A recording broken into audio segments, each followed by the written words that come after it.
तुम क्या कर रहे हो, झूठ बोलने गए, तो क्या हो जाएगा, ऑफेंस है भाई, सजा मिलेगी। कहाँ मिलेगी, चैप्टर 11, फॉल्स एविडेंस नहीं देना है, ईमानदारी से गवाही दो जाके।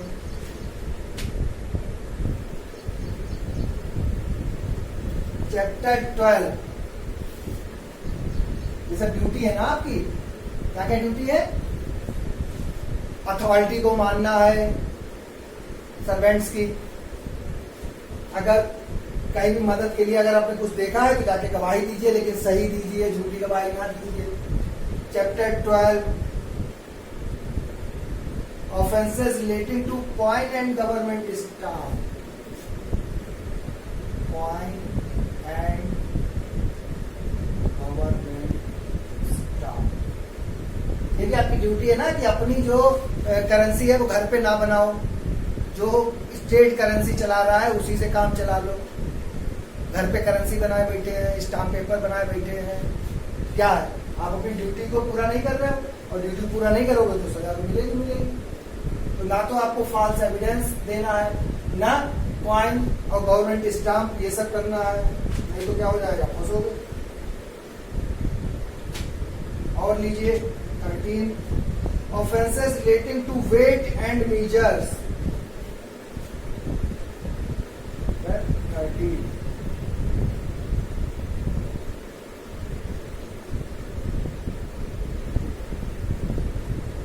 Weights and measures. भाई धांधली ना करो, दुकान चला रहे हो तो 10 किलो का मतलब 10 किलो, 1 मीटर का मतलब 1 मीटर, ये सब गलत काम ना करो। सोसाइटी का इससे क्या होगा, नुकसान होगा अगर ऐसा करोगे, क्योंकि अपनी ड्यूटी पूरी नहीं। भाई ड्यूटी ये भी है ना कि अगर ये चाहते हो कि दूसरे से आपके राइट्स को प्रोटेक्ट किया जाए तो आप भी तो भाई कुछ करो। आप कुछ क्या क्या करोगे, चैप्टर 10 से मान लो स्टार्ट किया हमने, अथॉरिटी मानो, झूठी गवाही ना दो, अपनी करेंसी घर पे ना बना लो, और भाई वेट्स हैं मेजर्स हैं प्रॉपर फॉलो करो इनको। इसके बाद आप आ जाओ तो आता है भाई चैप्टर 14 लो, क्योंकि हमारे यहाँ ये बहुत इंपॉर्टेंट चीज है भैया, ऑफेंसेस अगेंस्ट रिलीजन है शायद इसमें।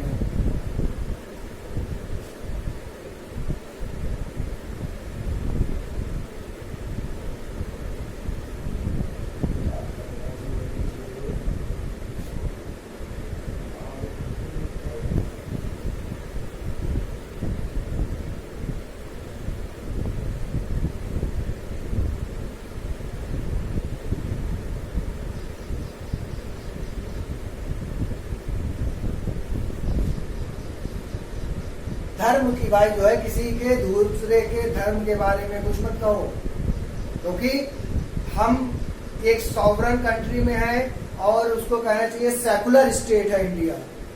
सेकुलर स्टेट है मतलब सर्वधर्म समभाव, सभी धर्मों का समान आदर करो, नहीं करोगे तो फिर तुम अपना समझो।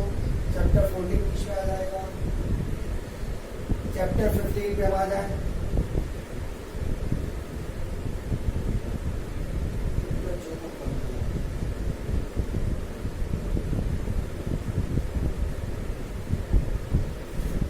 थोड़ा सा चेंज करना होगा भाई, एक मिनट को।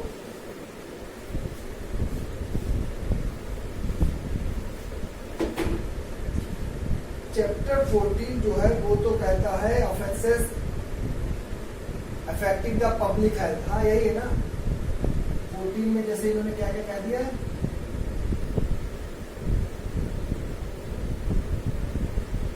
Public health, safety, decency, morals,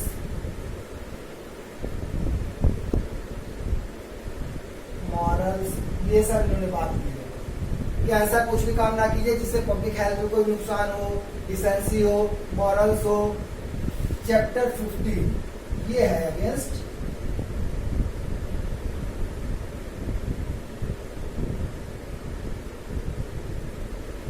religion. इसका एक थोड़ा सा ये ध्यान रखिएगा कि जैसे बीच बीच के पक्के कर लो आप अपने। इसे चैप्टर 15 रिलीजन की बात करता है, ठीक। इसके बाद आप आ जाओ 16। पहले स्टेट की बात हुई, ये सब सोसाइटी की बात चल रही थी। ये सब क्या है? स्टेट हो गई हमारी, सोसाइटी हो गई। चैप्टर 16 से जहां तक है हमारा आ जाता है इंडिविजुअल। इंडिविजुअल में चैप्टर 16 क्या कहता है? सबसे पहले human body, offences against human body. Chapter 17 offences against property. Chapter 18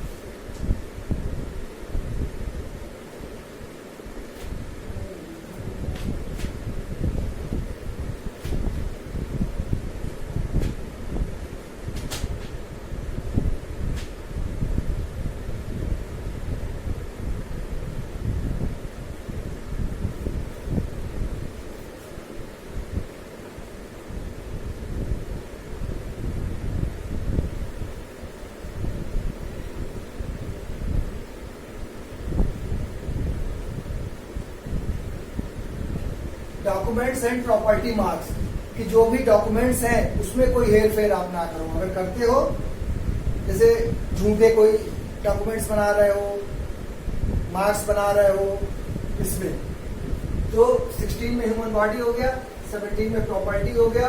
property से रिलेट करके क्या आ जाएगा? डॉक्यूमेंट्स एंड प्रॉपर्टी मार्क्स हो गया। इसके बाद आ जाएंगे चैप्टर 19। 19 क्या बात करता है भाई? ये तो कभी आपने सुने भी नहीं होंगे। ये बात करता है criminal breach of contract.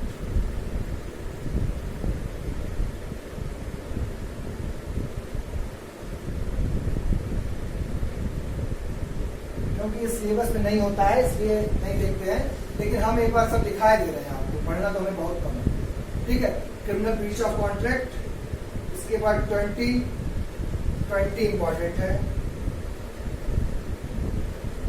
Marriage. अब कैसे लेंगे? 15 में रिलीजन, 20 में मैरिज, 16 आपको इतना डिटेल में पढ़ना याद ही रहेगा। ह्यूमन बॉडी है, प्रॉपर्टी है, डॉक्यूमेंट्स है, बीच में एक क्रिमिनल ब्रीच ऑफ कॉन्ट्रैक्ट पढ़ा हुआ है, कोई दिक्कत नहीं। चैप्टर 28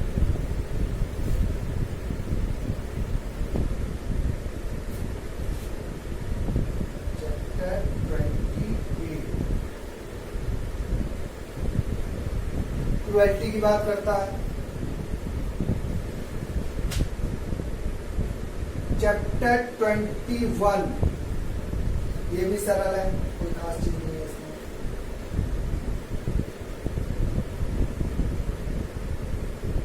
डिफेमेशन की बात करता है।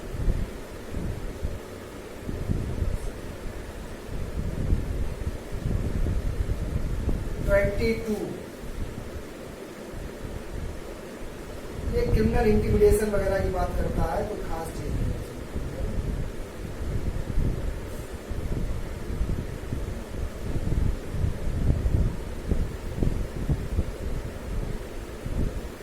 चैप्टर 23 बात करता है अटेम्प्ट के लिए।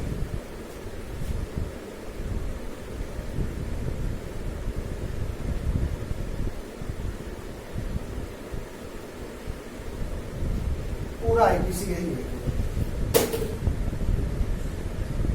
कुछ नहीं याद करना है। 2 बार इस तरीके से लिखेंगे, आपको एग्जैक्ट पता होगा कौन सा चैप्टर क्या है जो इम्पोर्टेंट है। एक एक करके हम लोग उसको स्टार्ट कर लेंगे। सीधा सा केवल कॉन्सेप्ट इतना दिमाग में रखना है कि हमें प्रोटेक्ट करना है किसके? राइट्स। और उसके लिए हमें स्टार्ट कैसे होगा? पहले स्टेट, उसके बाद सोसाइटी, उसके बाद इंडिविजुअल। ठीक, ये आपका हो गया। इसको जो है 1-2 बार आप बना लीजिए, ठीक है। और इसके बाद जो है नेक्स्ट लेक्चर में हम लोग इसको सेक्शन 1 से प्रॉपर जो प्रीएम्बल है इसका, उससे स्टार्ट करेंगे। लेकिन देखिए, फिर हम आपसे रिक्वेस्ट ही कर रहे हैं कि ये इसी तभी होगा जब रोज का रोज आप साथ में अच्छे से करते चलेंगे। बेयर एक्ट साथ में रखिए, बिल्कुल बेयर एक्ट पे एक एक चीज अंडरलाइन, क्योंकि इसमें एक एक वर्ड का मतलब है। एक वर्ड से ही पूरा गड़बड़ हो जाएगा और पूरा बनेगा। तो बेयर एक्ट में एक एक पॉइंट हमें देखना होगा किसका क्या मतलब। तो बस मस्त रहिए, घर पे सेफ रहिए, फुल एंजॉय कीजिए। और भाई आप जो है, तो इसमें तो ये भी नहीं कहेंगे कि अगर आपको समझ में आया हो तो हमें पता है कि ये समझ में आया है, और अगर नहीं आया तो पढ़ना छोड़ दो, आप नहीं समझ में आएगा फिर कभी। तो इससे पहले कि छोड़ो, लेकिन इस लेक्चर को अब आप शेयर करना स्टार्ट कर दीजिए। Thanks a lot.